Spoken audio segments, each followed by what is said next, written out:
Pressing a lot of buttons. Okay, Parshat Noach, page 16. In Torah Or. Okay, so it says, it says in the Pasuk that the great waters cannot extinguish the love. When the hardest therefore the rivers cannot flood it. If a person will give all the money of his house in love, we'll see. Alter Rebbe is going to define what this means. Mayim Rabim, what does Mayim Rabim refer to? This upon us. The Pasuk says that great waters cannot extinguish the love that a Jew has to Hashem. What does Mayim Rabim mean? So he says it words to worries of Parnasa making a living, and all the thoughts of worldly things. So even though there's Mayim Rabim, there's flood waters of worries about Parnasa and Gashmistic things, they cannot extinguish the love. Which love are we talking about? The Ava Masuteres, the hidden, concealed love that every Jew has by nature from the nefesh or the kiss, from the godly soul.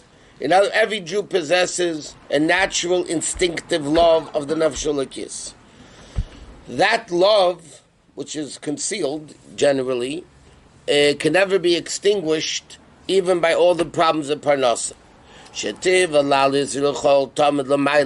That this fire of the neshama, this love, constantly goes upwards, like a flame that goes upwards, like it says before that in the pasuk. Its flame is the flame of fire. Shall have a yudke, which is the flame of Hashem. This refers to the fire that comes from above, which is nefesh or likis, the godly soul. The Jew has this fire from above, and the Mayim Rabim, the great waters, cannot extinguish this level of Ava. And he says, that the neshama, before it came into a physical body, enjoyed and basking in godliness. And it was ultimately united, the neshama l'maylos are one with Hashem. And therefore, therefore, because it's so connected and bound and one with Hashem, before the neshama comes into the body, therefore even after the neshama comes into the body, to deal with physical things, which are called Mayim Rabim, the flood waters, cannot extinguish this natural instinctive love, that it has this tremendous love and desire and yearning to become one with Hashem. And now the Rebbe says even more. Not only it doesn't become extinguished, but by coming down, the love of the neshama becomes even stronger. Not only it doesn't become weaker, it becomes stronger. On the contrary, by coming down into this flood waters of the Gashmias, it's able to reach a level higher, because we know the rule, the neshama, you don't invest $100 to make $100. If you invest $100, it's to make much more. The neshama comes down into the world. There has to be a reason why the neshama comes into the world. For the neshama to go back where it was before, so why does it bother coming down? Just stay there. So obviously the neshama becomes elevated to a place greater than it was before. So the Alter Rebbe is explaining not only Mayim Rabim, not only can the Gashmistic worries extinguish the fire, but on the contrary, it makes it even stronger. So he says, what does it mean? These great waters that we're speaking about before are called Mei Noach, the waters of Noach. What does it mean, the waters of Noach? Like the Pasuk says, like Hashem said, just like I swore not to bring the flood waters after the Mabul, Hashem made a vow not to bring the flood again. So I swore. I'm getting angry at you, from yelling and screaming at you. What does this mean? There's a lot of different interpretations in this Mei Noach bit, by the way. Some simply pshat Mei Noach is the floodwaters are called the floodwaters of Noach because he caused them to happen. Because he didn't go out like Avram Avinu to better the world. So therefore, because he didn't go out to better the world, it was called his problem. But here the Rebbe is explaining it first in the level of Menucha, of Naicha. Mei Noach means waters of rest. Naicha derucha shebechina shvisa, it's the concept of resting. Ka'adam hashevis malachte, like a person who rests from his work, meaning, like it says, by Shabbos vayish, by Yom HaShvi. He have to rest on the seventh day. Or by Hashem it says he rested on the seventh day, and Targum says, V'noch b'yom HaShvi. He rested. So you see, Noach is the concept of resting. Now it says, Eila told us Noach. It says Noach twice. Umashakos of Noach based pa'amim. This, that it says Noach twice, Heim Naicha de Eloi, V'naicha de Tata, the resting of above and the resting of below. What does that mean? That's the level of Shabbos Tata, of Shabbos Eloi. The level of the lower level of Shabbos, which is now. And the higher level of Shabbos will be la'asib when Mashiach comes. Like it says, Yom Shekula Shabbos, then it'll be all Shabbos. Like what do we say in benching? Yom Shekula Shabbos, then it'll be completely Shabbos, which implies now the Shabbos is not a complete Shabbos.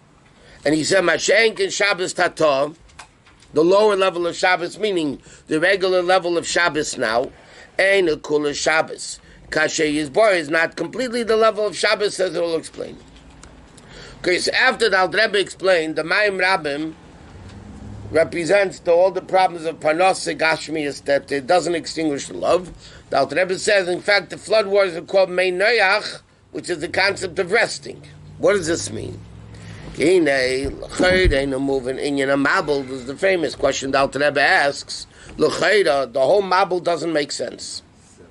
The flood doesn't make sense. Why doesn't it make sense? It's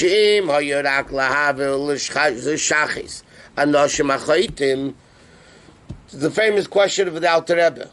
If the Mabul's purpose was to get rid of all the evil people, why does Hashem make this whole tumult, warning 120 years, and building a Teva 120 years, and the whole Megillah of what went on by the flood? Hashem could have killed everybody in 1 second, even without the flood, like he did by Kairach. The earth opened up and swallowed everybody that needed to be swallowed, and finished. So the question is, what was the purpose of the Mabul? So the Alter Rebbe says, it wasn't only to kill the people. Kill the people, Hashem has many ways of being able to do it. Why did Hashem bring the Mabul? Because Hashem wanted to purify the world. And the Alter Rebbe explained, the 40 days represents the 40 Sov mikveh, and therefore basically the concept of the Mabul was putting the whole world into a massive mikveh. Earth is not Makabel Tumah. Huh? Earth is not Makabel Tumah. It still became tummy. That's why the Eibishter washed off in the flood. 3 Tvachim. 3 Tvachim of topsoil. The actions of the world, of the people, made the world corrupt. Because like the pasuk says, the earth became full of robbery. And it became very ruined, very corrupt. And therefore it needed to become purified. When the Friedrich Rebbe writes also in Ayom Yom about speaking Torah in the street, because he had need to purify the air. Air is also not Makabel Tumah. But there's still a concept of purifying the air, purifying the earth. Therefore the Mabul came Dafka, which is a level of Mayim. To purify the impure, which is B'gdug Mesa Mikvah Memsa. Just like a mikvah, which is Memsa. Shimitaharis and Satami. that purifies the impure. The same thing the Mabul came, the Tayyid Kol Haaretz, to purify the earth. So it wasn't that Hashem wanted to destroy people. Destroying people, Hashem could have done many different ways. What Hashem wanted to do was to purify the world. Like it said, I'll sprinkle upon you the holy waters and the pure waters, and you become pure. Therefore, the Alter Rebbe says the Mabul is called Mei Noach, waters of resting. Why? Because now the world became pure. If the world became pure, Hashem was happy. It was a resting from Hashem's part. Okay, so he says number one. So Mei Noach, one thing the Alter Rebbe defines it to me on the contrary. Mei Noach means waters of peace and resting and tranquility and so on. What? So contradictory. One second. Shibud Parnasa is also called Mei Noach. All the problems is also called Mei Noach. But you have chassidic extremes, by the way. You have extremes.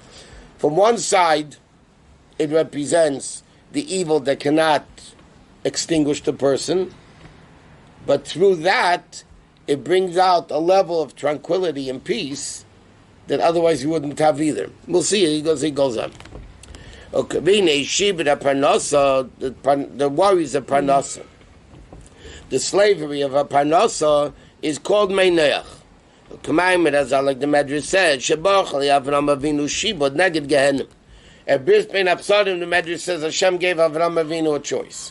He said, listen, your kids are going to sin, you have two choices, Golus or Gehenim. The pearl, what did he pick? He picked Shibud, but we go to Gehenim anyway. I don't know. Just like it's impossible for the Neshama, love and the Gan Eden, to go to Gan Eden, the Yohanes Mizev Shechina, to benefit from the Shechina, until it first goes down, Gehenim into Gehenim, for a Neshama, after it lives in this world, right? It does good, it does bad. The bad of the Neshama does not allow the Neshama to go into Gan Eden. So therefore, first you have to go to Gehenim for X amount of time. Max is 12 months for a Rasha. And then the person's evil is purified, cleansed, and then the Neshama is clean with the good that the Neshama did in its lifetime, and then it's able to go up to Gan Eden. Or Kamei Shalom, like the Gemara says, by Acher, Elisha ben Avuya, the Gemara says, Mut of the Ladain, it's worthwhile for him to be judged in Gehenim. V'les allow Meda'asa to come to Gan Eden. V'gam, and also there's another aspect of called Litvel Benar Dinur.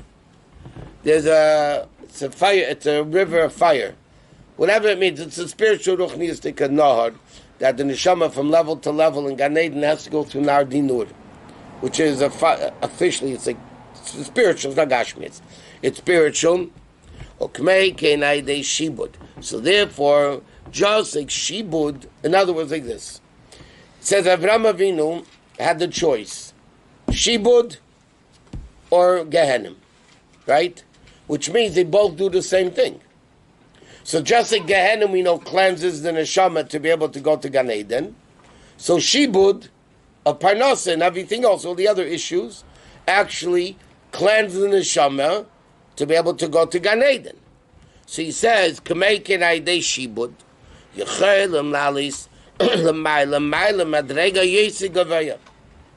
can go to a much greater level because this does what Gehenim does. Shibud, he says like this: Shibud doesn't mean the concept of simple slavery. That we have a king on a goyish king on us, and they take taxes. You can't say that's what Shibud means. Why? It says, in the time of the Beis Shlomo Melech's time, taxes were very high. He says, we had a Yiddish king, okay? It was a very high tax. It was known. Everybody had to give 10% at least. It's just taxes. So he says, You can't say that shibud means you have a king and you pay taxes, because that we had even not during the Golus, in the time of the Beis Hamikdash. Ela kavana, what does it mean? What does it mean, shibud? Bisman she Beis Hamikdash hoya kayim, when the Beis Hamikdash was existing, hoya nimshach bracha v'ashpa atzuma. There was a tremendous amount of bracha, sustenance was in abundance. It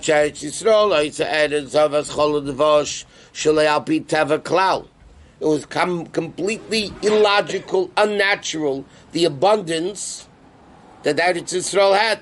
Like the Gemara says at the end of Masechtas Ksubis, like the pasuk says, "Ishtach gafne, ishtach teinose." They each had an abundance of parnasa. So what does it mean, shibud? Different than the time of the Beis Hamikdash. You can't think king and tax because they had a king and tax then too. What does it mean? Because it means like this. Then in the time of the Beis Hamikdash, there were no worries. Like they say in Australia, no worries. There was no problem. What's the problem with having a king? I mean, So he said that's not why. That's not what she would. why would do. I even think that's? No, because what does Golus mean? You have a Goyish guy controlling the land. If you don't What have happened a in king, Russia? What happened in in Spain? but if you have a good king, I mean, this is what you need in a country. If you have a good leader, But most of them weren't. And now everybody has the worries of parnasa. Lazi binyani elam azar gashmi to deal with gashmistic necessities. For bechinas mayim rabim, that's the level of mayim rabim, which are also be called meinayach. Okay. Now the question is, how could Golus and all these problems be called meinayach? So the Alter Rebbe says very simple. Just like Gehenim cleanses you, this meinayach of worries about parnasa cleanses you. Because through all these worries of parnasa, just like Gehenim cleanses the person to come to Gan Eden, so these worries of parnasa, mis'alis haneshama lemadrega yesi gavar mikaydim subshusa, the neshama elevates itself to a stage higher than it was before it came down. Before it came down was nanis miziv ashchina. It was only benefiting from the ray of the shchina. The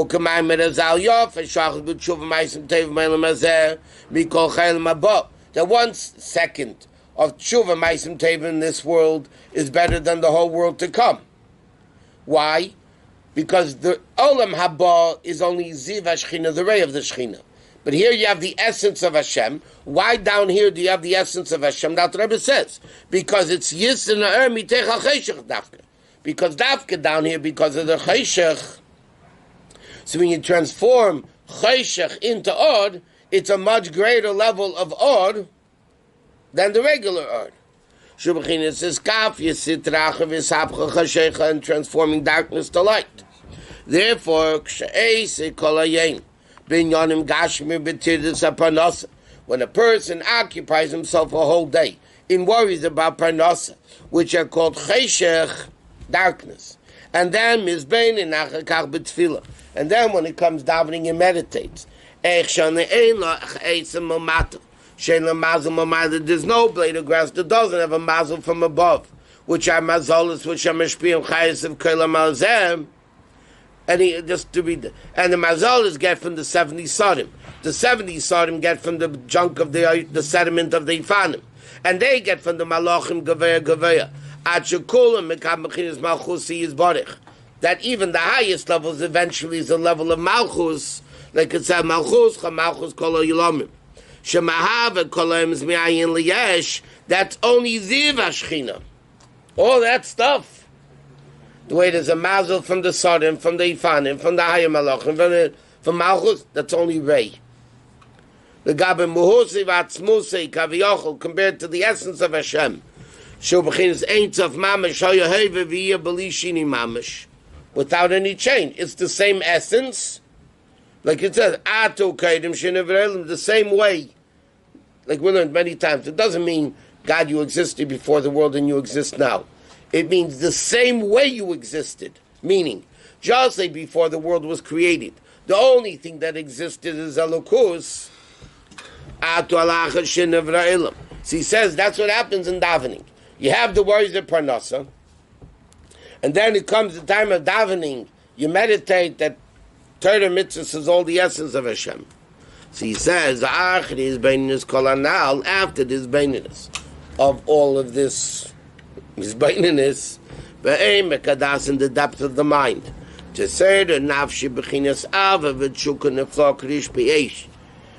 causes the neshama to have a flaming, burning love and desire to become one with Hashem.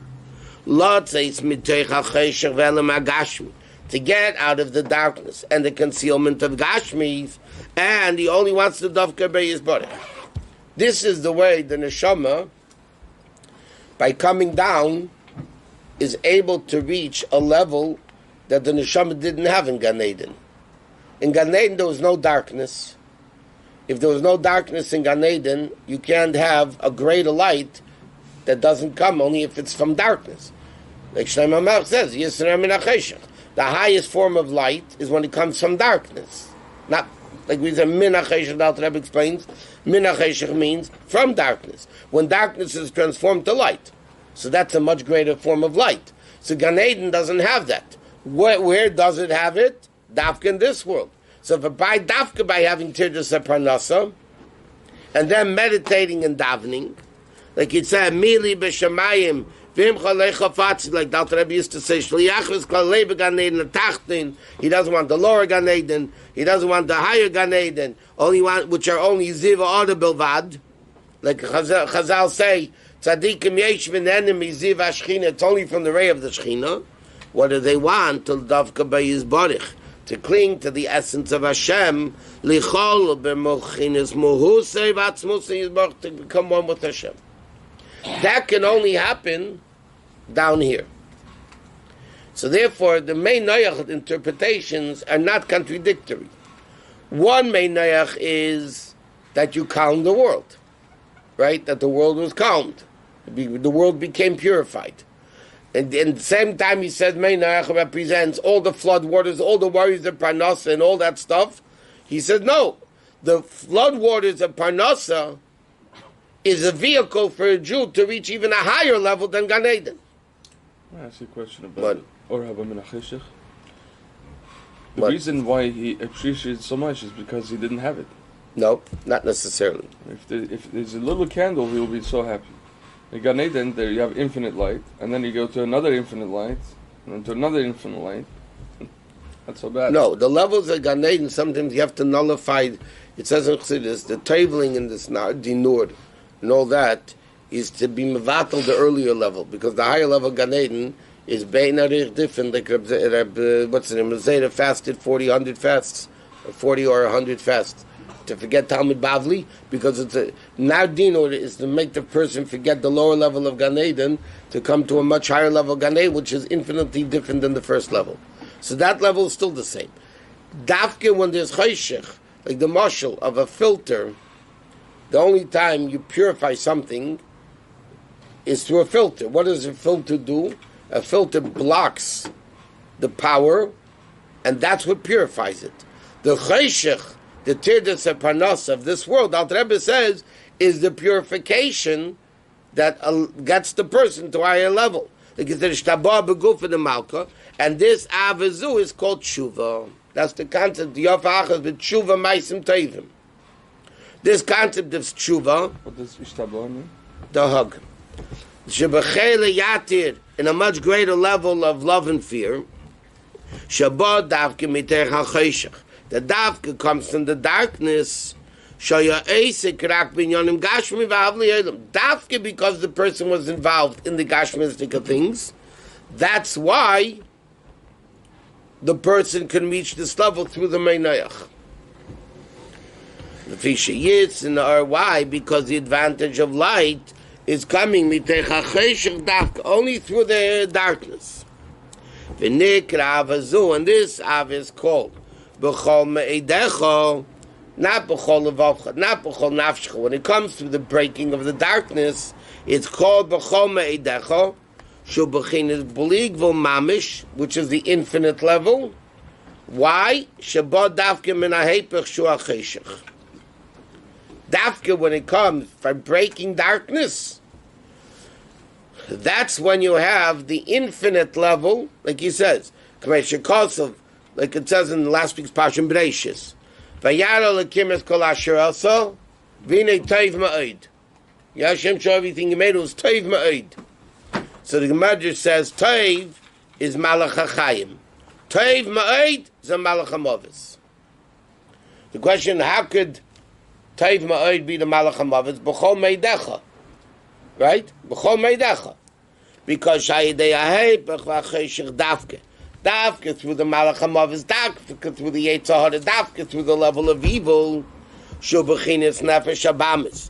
Yechelim love b'chinas avas b'chol meidecha, which is beligvul mamish. Only through this can a person come. Why? Why can you come through darkness to a higher level? So he says, because in the source, the nefesh habamis, which is the chayshech and the tov ma'od and all that stuff, is gavay yesem mi nefesh ulekis. It's higher than the nefesh ulekis. Like we learned in all the Maimarim. Nefesh habamis comes from Tehu, Esav. Nefesh ulekis, Yaakov, comes from the world of Tikkun. Tehu is infinitely greater than Tikkun. So with the nefesh habamis, because it's Tehu, it's evil, it fell down far, and all the evil. But when you break through it, and you reveal the source of the nefesh habamis, so then you reach a level that the nefesh ulekis can't reach. Therefore, by the neshama coming dafka down into the meinayach, into the flood waters, does it cause the concept of naicha? Does it cause the concept of peace and resting? Because, like it says, these are the kings that ruled in Edom. Lifnei melach melech lifnei Yisrael, which is the nefesh ulekis, which is the nefesh ulekis. Melech lifnei Yisrael is nefesh ulekis. The melachim of Edom is the nefesh habamis. So it's greatest. So what happened? Shviras naflu lamata mata. It fell all the way down. Like it said, vayimlech vayamas. They ruled. They died, which is the concept of shviras hakelim. Aval b'sharsham, but in the origin, in the source, him lamayla mayla mechinas nefesh ulekis. They're much greater than nefesh ulekis. So therefore, dafka through the chayshach and the nefesh habamis, can you reach the level of tov ma'od? Through the nefesh ulekis, because it's not the level of tshuva, it's the level of tzaddikim and the level of kedusha the whole time. You only reach the level of tov. When it's tov ma'od and nefesh habamis, and therefore, dafka through the mayim rabban, do you reach b'chol meidecha? You reach the neshama can reach a level that it didn't have before it came down into the world, more than it was in Gan Eden, because Gan Eden is only art. The yitzrin, or the advantage of light that comes from chayshach, only comes through the mayim rabbim. So therefore, the Rebbe is explaining the tirdas haparnasa, which seemingly are called meinayach, still bring to the naicha la'ela, naicha la'sata, brings the rest and peace, because only through the tirdas haparnasa can a neshama reach a level, in just like Gehenim cleanses the neshama, Avraham Avinu picks shibud instead. So therefore it reaches a level that we couldn't reach otherwise.